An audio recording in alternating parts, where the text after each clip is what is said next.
মুহূর্তের মধ্যে আগুনে পুড়ে ছাই হয়ে গেল বহু কষ্টে গড়ে তোলা একটি স্বপ্ন। মধুপুর পূর্ব বাজারে ভয়াবহ অগ্নিকাণ্ডে সর্বস্ব হারিয়েছেন কৃষ্ণ শর্মা নামে এক যুবক, যার মিষ্টির দোকানই ছিল পরিবারের একমাত্র আয়ের ভরসা। পরিবারের দাবি, বৃহস্পতিবার রাতে দোকান বন্ধ করে বাড়ি ফেরার কিছুক্ষণ পর মধুপুর থানার ফোনে আগুন লাগার খবর পান তিনি। ঘটনাস্থলে পৌঁছে পুলিশ ও দমকলের কর্মীরা আগুন নিয়ন্ত্রণে আনার চেষ্টা করলেও দোকানটি রক্ষা করা যায়নি। আগুনে পুড়ে যায় দোকানের সমস্ত মালপত্র, দুটি ফ্রিজ, বিভিন্ন যন্ত্রপাতি ও নগদ অর্থসহ প্রায় 5 লক্ষ টাকার সম্পদ।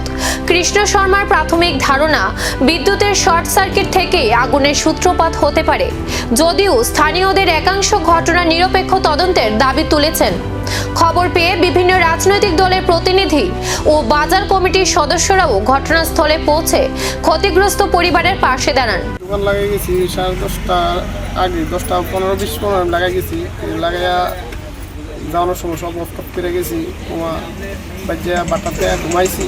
12:10-15 থানাতে ফোন করছে যে তোমার ঘরে ধোয়া উঠতেছে আইসি। ফোন করছে, তাড়াতাড়ি আইলাম। আয়া দেখলাম জুল্লা যেতে জায়গা ভিতরে। ফায়ার ব্রিগেডকে ফোন করছে, ফায়ার ব্রিগেড আইসে। ভিতরে অনেক কিছু নষ্ট হয়েছে, সুকেস, ফ্রিজ, মাল, চিংড়ি, আটা, মজা ছিল, সব মাল নষ্ট হয়েছে। ফায়ার সার্ভিসে আয়া আগুন করে নিবাইছে। এর মধ্যে কি সব কিছু পুড়ে গেছে? এর মধ্যে সব পুড়ে গেছে, পুরা ছাই হয়ে গেছে। কি কি জিনিস ছিল এটার মধ্যে? ফ্রিজা ছিল। স্বপ্নের দোকান পুড়ে ছাই হয়েছে।